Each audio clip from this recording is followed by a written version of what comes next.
Velomachus Lorehold, the one-trick pony, the one-trick dragon. Ladies and gentlemages, civilians across the multiverse, welcome back to another episode of Man to Man, and today we've got a one-trick pony featuring a Velomachus Lorehold, baby. This is a fun little deck here. I already built like an Invoke Justice deck, but this one's a little bit different. First off, we've got the alternate art here, and like a loser, I bought the alternate art invokes package, which, you know, I don't really regret it because it does look really cool, but either way, we're going to return target permanent card from your graveyard to the battlefield with 4 +1/+1 counters, and that works very, very well with the Velomachus Lorehold, because if you notice, we are running 4 Emeria's Call, so you might as well just be running 4 of them, because it can either do a land, or when you place this, you could just cast an Emeria's Call for absolutely free if you get Velomachus up to at least 7 power, and usually comes in with 9 with the Invoke Justice, so absolutely wonderful. Now, this is a one-trick pony because this is kind of a one-trick pony deck.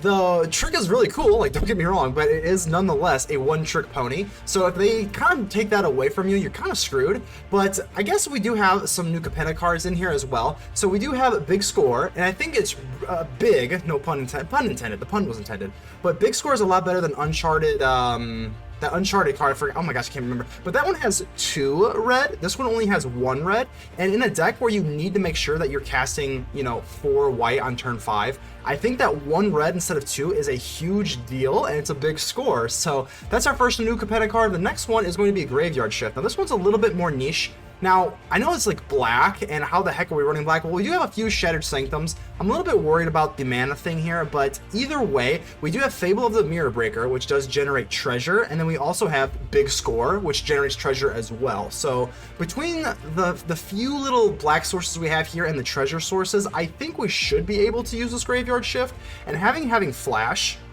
with all these different mana sources in the graveyard, potentially late game, you know, it's a nifty little card. Maybe you could make it 1, maybe you could make it 0, maybe you could add more black to it, but don't hold me. I kind of whipped this up, and I wanted to make it a little bit more new Capenna-y, but this is the deck.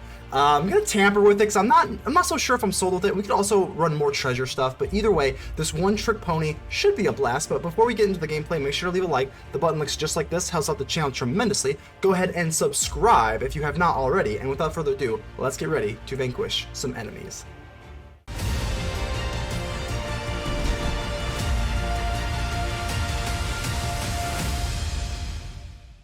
Okie dokie here. Well, I think we have to mulligan this away because this is not really the best of hands here. So yeah, I think this is fine. This is fine. You know, we got a thrilling discovery, we got a big score.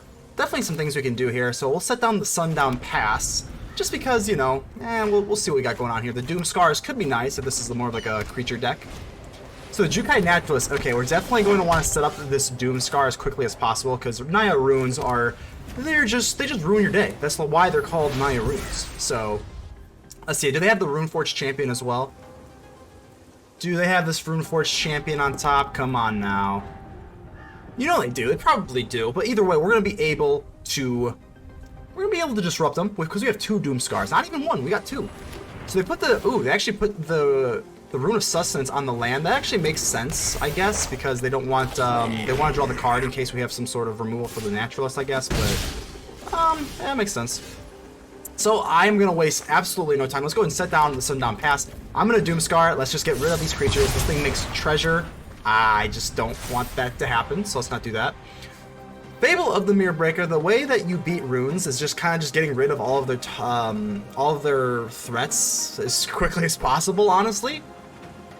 So I did see a Kami in the graveyard. Okie dokie. Runeforged Champion. Runeforged Champion isn't great, but like I said, we do have this Doomskar, so should be okay here. Should be okay. Rune of Speed, they're going to put this on there and bust my face wide open. That's not very nice. So they're going to go ahead and use the Rune of Speed, swing in 15 to 22. Not too bad, but we are getting a little bit nervous at this point. We do need another land. So I'm going to let's drop the Thrilling Discovery.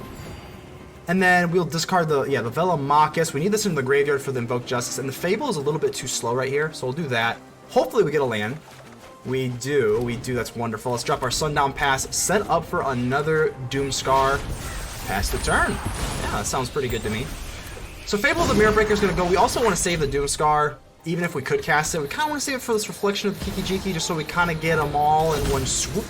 One fell swoop. We'll go down to 14. That's not that big a deal.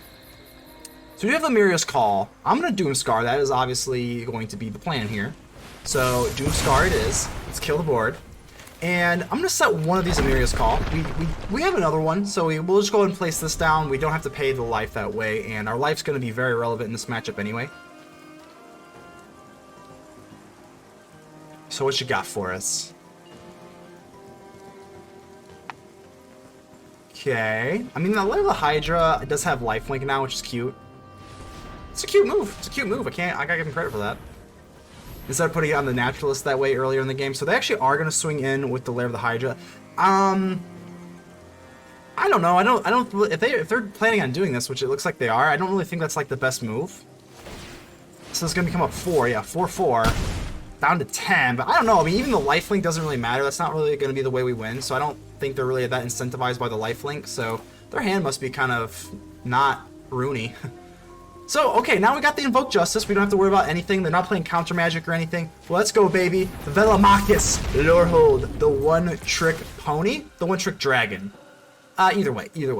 We're going to be able to come out here. We don't have anything else in our graveyard, so that's kind of why I'm deciphering going for another Invoke Justice, but it's not going to do it. So I guess we'll just go for a big score, and we'll get rid of the big score here, and then use this big score. So now we have 2 treasure tokens. We haven't done our land drop yet. I think we're going to set this down and just bust open the treasure for this Restoration of Eiganjo. We could also have the Seat of the Empire in case they have something, but I think we're probably just going to go with Eiganjo here. Yeah, let's do that. Let's go for the Eiganjo here. That way we get a little bit of a plane action. And, I mean, I don't know. What can they really do for this Velomachus, really? I mean, they could have, like, Borrowed Time, or the other one, the name escapes me, that pretty much just exile it until the enchantment leaves the battlefield. Can't really go for the Lair of the Hydra. That play's dead. So, Showdown of the Scalds. Okay. We're also going to create these tokens. I kind of forgot about this Hallowed Haunting, honestly, to be honest with you.